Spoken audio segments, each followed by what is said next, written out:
sophisticated calculating machine, and it uses bronze gear wheels to calculate the cycles of the cosmos being the sun, the moon, the planets, against the stars. You wind it forward 10 years, and you can know where the sun and the moon is going to be, and where the planets are going to be.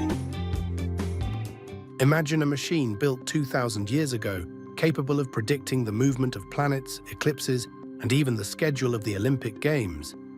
So, at least 2,000 years old, 2,000 plus, and we know that there had to be more than one of these things. Yes, you can't have something like that without a vast effort behind it. Yet lost to history for centuries.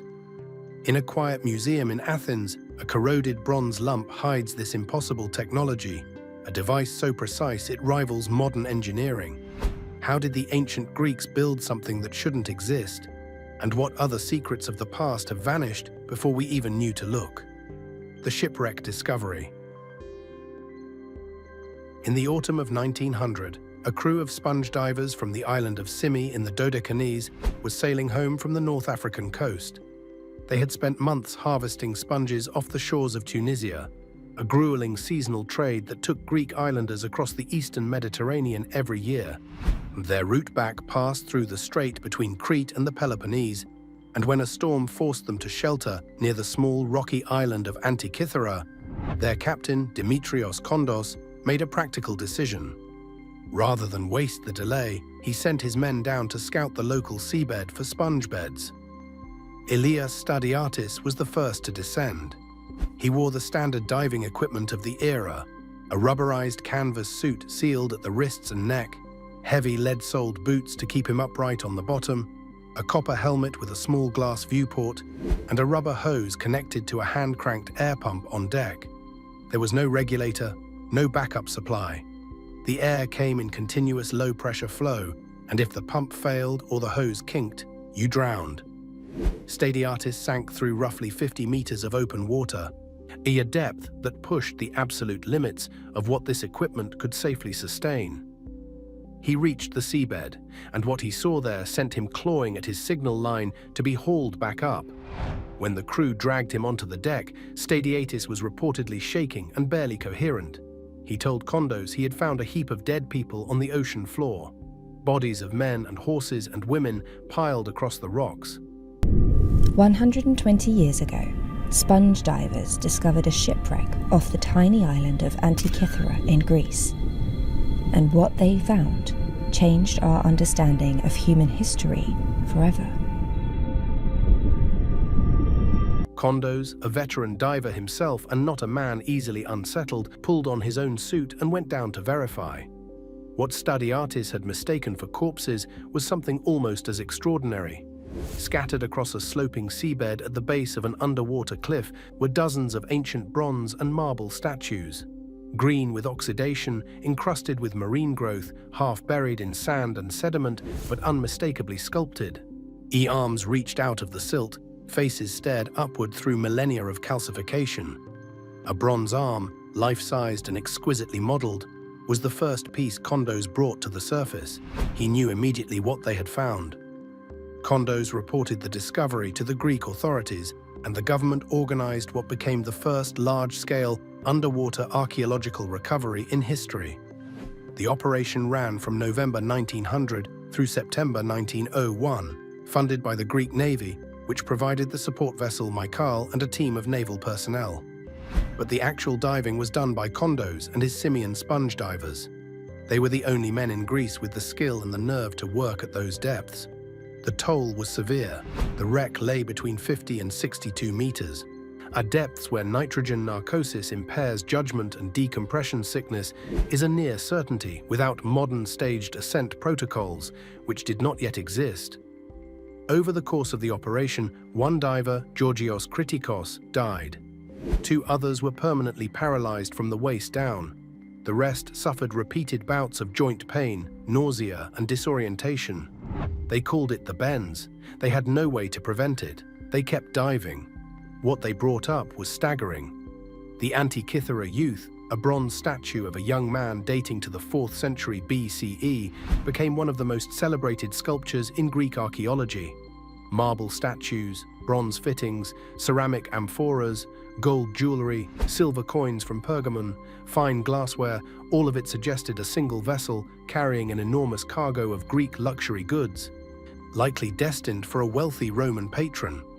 Later analysis dated the ship to the 1st century BCE, sometime between 70 and 60 BCE, a period when Rome's appetite for Greek art and culture was insatiable, and shiploads of plundered or purchased artifacts moved regularly westward across the Mediterranean.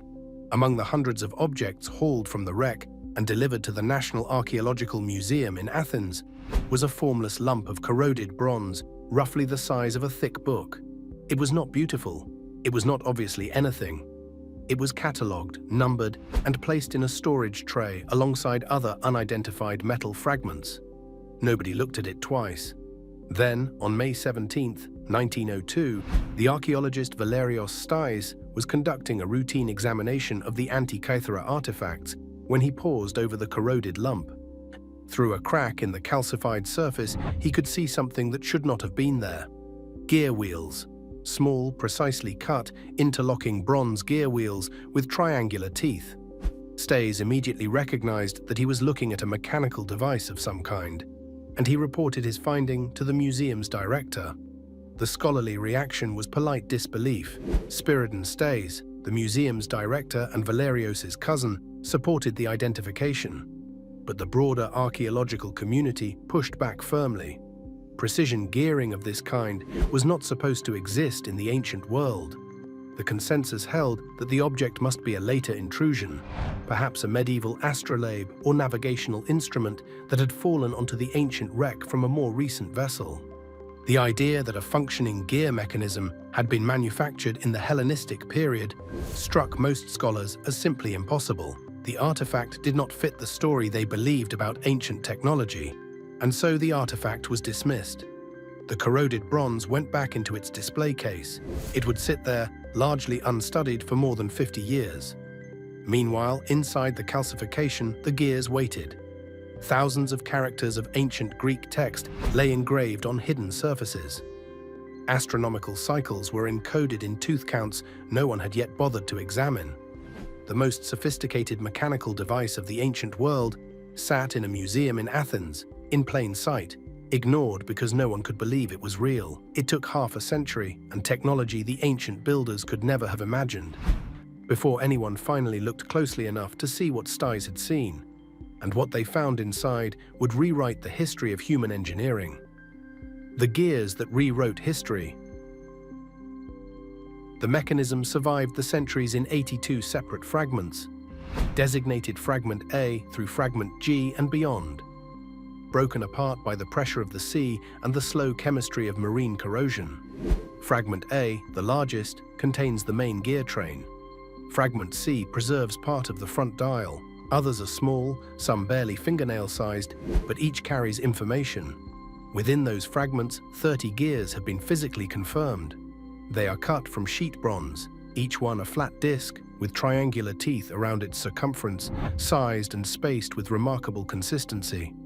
The smallest surviving gear is roughly 14 millimeters in diameter. The teeth on some gears are barely over a millimeter wide. The precision of the tooth profiles, the evenness of their spacing, the consistency of their pitch, all of it implies a level of manufacturing skill that scholars had previously attributed only to craftsmen working more than a millennium later. Modern reconstructions, most notably the work of Michael Wright at the Science Museum in London and the Antikythera mechanism, research project led by Tony Freeth at University College London, suggest the complete device contained approximately 69 gears in total. These gears meshed in compound gear trains, arrangements where multiple gears share a single axle, or where the output of one train feeds directly into the input of another. This is not simple mechanics, and compound gearing requires precise mathematical relationships between gear ratios. A single miscalculation, a tooth count off by one, propagates through the entire system and renders the output meaningless. The tooth counts that survive are not arbitrary. They are astronomical. One gear carries 223 teeth, corresponding to the 223 lunar months of the Saros eclipse cycle. Another carries 127 teeth, a number that maps onto a key ratio in the metonic cycle, the 19-year period after which the phases of the moon repeat on the same dates of the solar calendar. The gear ratios are not decorative, they are computational. Each one encodes a specific astronomical relationship, translated into the language of mechanical motion. This is what made the mechanism so difficult for 20th century scholars to accept. It was not that they doubted the ancient Greeks understood astronomy. Hipparchus, Eratosthenes, Aristarchus. The Hellenistic world produced astronomers of extraordinary sophistication. What scholars could not reconcile was the engineering. The idea that theoretical astronomical knowledge had been translated into precision metalwork, into a functioning mechanical calculator centuries before any comparable technology appeared anywhere else in the historical record.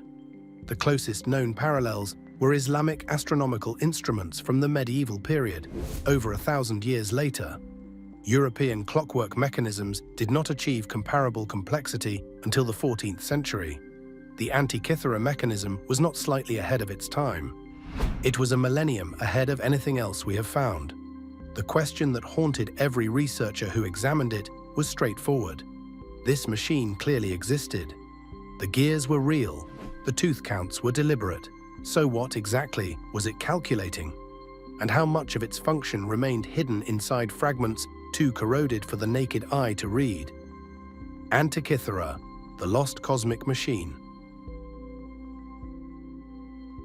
Antikythera mechanism, 7 large fragments made of bronze, contain 30 gears and dials and pointers, contain a wood frame. It's dated around 150 to 100 BC. Maybe it was used to chart the stars.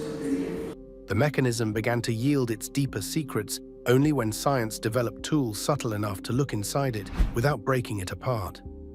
The first serious attempt came in the early 1970s, when physicist Charalampos Karakalos and later the British science historian Derek de Solla Price used X-ray radiography to peer through the corrosion. Price's 1974 publication, Gears from the Greeks, was a landmark. He identified the major gear trains. He proposed a functional model and made the first serious argument that the mechanism was an astronomical calculator of unprecedented sophistication. His work pulled the artifact from obscurity and forced the academic world to engage with it. But the X-ray images of the era were limited. Overlapping gears cast confusing shadows. Inscriptions buried beneath layers of calcification remained illegible. The real breakthrough came 3 decades later. In 2005, the Antikythera Mechanism Research Project, an international collaboration involving researchers from Britain, Greece, and the United States, brought a custom-built high-resolution X-ray CT scanner to the National Archaeological Museum.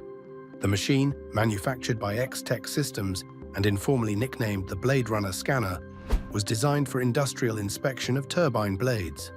It was transported to Athens specifically for this project and produced 3-dimensional images of the mechanism's interior at a resolution of less than 50 micrometers, roughly half the width of a human hair. The results were transformative. For the first time, researchers could see individual gear teeth in 3 dimensions, trace axle positions through overlapping fragments, and, most critically, read inscriptions that had been invisible for 2,000 years. Polynomial texture mapping, a photographic technique that captures surface detail under multiple lighting angles, revealed engraved Greek text on surfaces so corroded that conventional photography showed nothing at all. Thousands of characters emerged. The inscriptions were not labels, they were an instruction manual. They described the functions of the front and back dials, and named the planets, explained the eclipse prediction system, and laid out the astronomical theory behind the gear ratios. The mechanism had been documented by its own creators, and that documentation had survived, locked inside the corrosion, waiting for technology that could extract it. In the years following the CT scans, artificial intelligence entered the picture. In 2022, researchers at DeepMind published the Ithaca model, a deep learning system trained to restore damaged ancient Greek inscriptions by predicting missing characters based on patterns in surviving text. While Ithaca was developed for a broad range of epigraphic applications, the principle it demonstrated, using machine learning to reconstruct fragmentary ancient text, opened new possibilities for the Antikythera inscriptions. On characters that human epigraphers had debated for decades could now be cross-referenced against statistical models trained on tens of thousands of ancient Greek inscriptions. Missing words could be proposed with quantified confidence levels. The machine was being read by machines. What emerged from this convergence of CT scanning, reflectance imaging, and computational analysis was not just a clearer picture of a mechanism. It was a window into a mind. Someone, likely a team of astronomers and craftsmen, working in the 2nd or 1st century BCE, had conceived an entire mechanical model of the cosmos and then documented it with the meticulousness of an engineering manual. They expected someone to read it. They expected the device to be understood. 2,000 years later, it finally was. A mechanical model of the cosmos. When you understand what the Antikythera mechanism actually did, the word calculator stops being adequate. This was a universe in a box. The device had at least 2 main faces. The front displayed the positions of celestial bodies against the zodiac. The back carried a system of spiral dials tracking long-period astronomical cycles. Both faces were operated simultaneously by the single hand crank, and the information they displayed was interconnected. Turn the crank, and the entire cosmos moved. On the front face, a ring marked with the 12 signs of the zodiac and the 12 months of the Egyptian calendar framed a set of pointers. One tracked the sun's position along the ecliptic. Another tracked the moon, and this pointer incorporated a separate small mechanism and an epicyclic gear mounted on a slightly offset axis that reproduced the moon's variable speed across the sky. This is the lunar anomaly, a phenomenon caused by the elliptical shape of the moon's orbit. The mechanism modeled it mechanically using a pin and slot device that converted uniform circular motion into the irregular motion of the real moon. The mathematics behind this correction had been worked out by Hipparchus in the 2nd century BCE. The Antikythera engineers translated it into bronze. A small sphere, half black and half white, rotated to display the current phase of the moon. Research by Tony Freeth and his team, published in 2021 in Scientific Reports, proposed that the front face also carried a planetary display with pointers or rings indicating the positions of Mercury, Venus, Mars, Jupiter, and Saturn. Inscriptions on what appears to be a protective front cover plate describe planetary motion in terms that correspond to the periods and synodic cycles of each planet. The engineering required to model 5 planets simultaneously through gear trains, each running at a different ratio from a single input, is staggering. Freeth's proposed reconstruction uses a system of coaxial tubes, nested cylinders rotating independently on the same central axis, to drive each planetary pointer at its correct rate.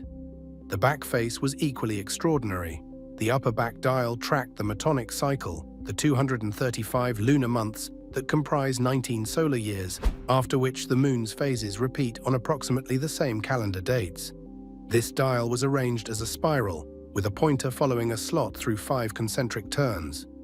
A subsidiary dial inside the metonic spiral indicated the position within the 4-year cycle of the ancient Greek athletic games, the Olympiad, the Pythian Games at Delphi, the Nemean and Isthmian Games, a feature that makes the mechanism not just an astronomical instrument, but a civic and religious calendar. The lower back dial tracked the Saros cycle, the 223-month period after which the pattern of solar and lunar eclipses repeats.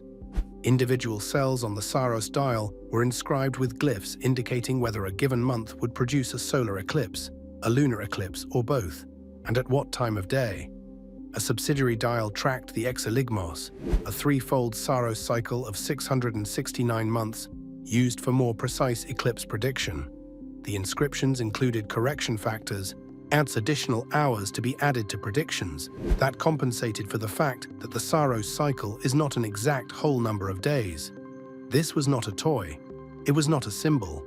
It was an instrument that allowed its operator to input a date and receive, through the purely mechanical interaction of bronze gears, a simultaneous readout of solar and lunar position, moon phase, eclipse likelihood, planetary location, and the current position within multiple interlocking calendrical systems.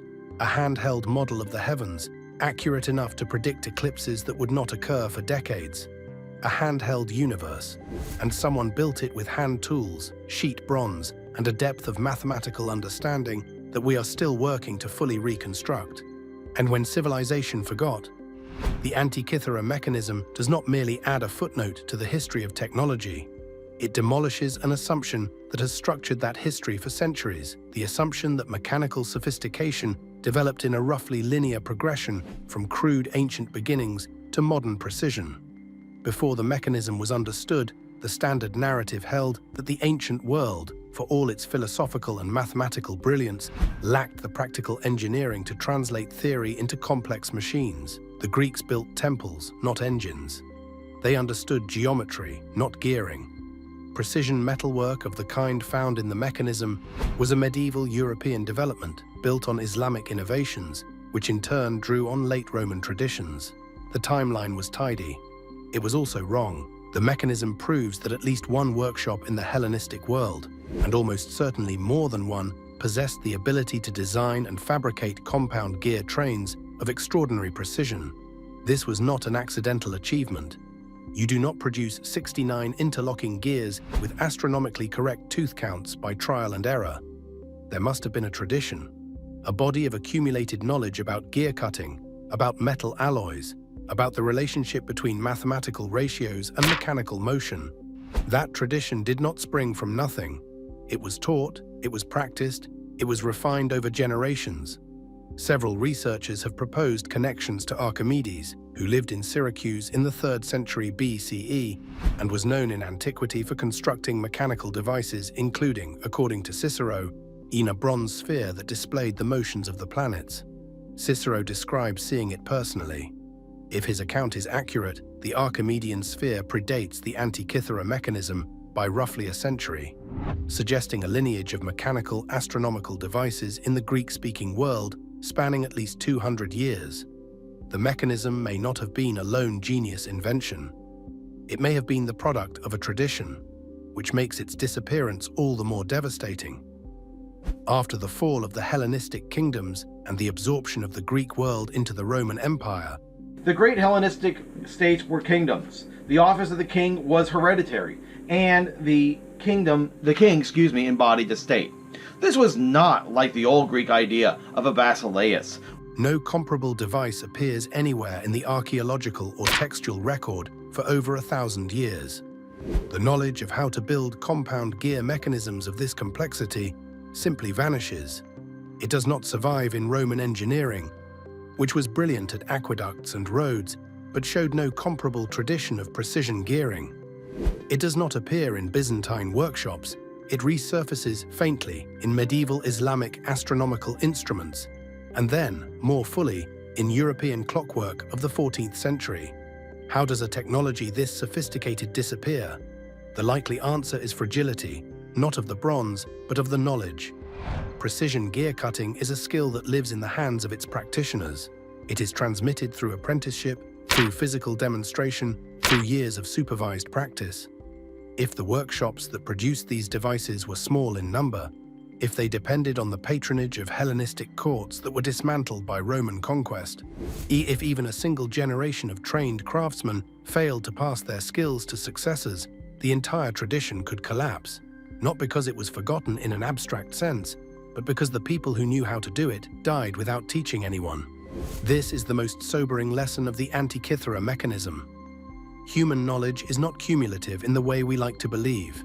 It does not only flow forward, it can be lost, completely, irrecoverably lost. Not through catastrophe, not through war, but through the quiet failure of transmission. A master craftsman who dies without an apprentice, a library that burns, a patron who withdraws funding, a culture that shifts its values and stops asking the questions that once drove innovation. We know about the Antikythera mechanism only because a single ship sank in the right place, at the right depth, in waters calm enough that the wreck was preserved rather than scattered. If that ship had completed its voyage, the mechanism would have arrived in Rome, been displayed, broken, lost, and we would have no physical evidence that Hellenistic precision gearing ever existed. We would know it only from Cicero's brief, second-hand description, and most scholars would dismiss that description as literary exaggeration. One shipwreck, one lump of corroded bronze, that is the margin by which we know what we know. The question that should keep every historian awake at night is simple. What else sank, or burned, or crumbled that we will never find? 2,000 years under the sea, decades behind glass, and yet the Antikythera mechanism is still speaking. Every gear, every inscription, and every hidden calculation whispers a story we are only beginning to hear. If humanity could build such precision so long ago and then lose it, what other truths lie buried, waiting for us to uncover them?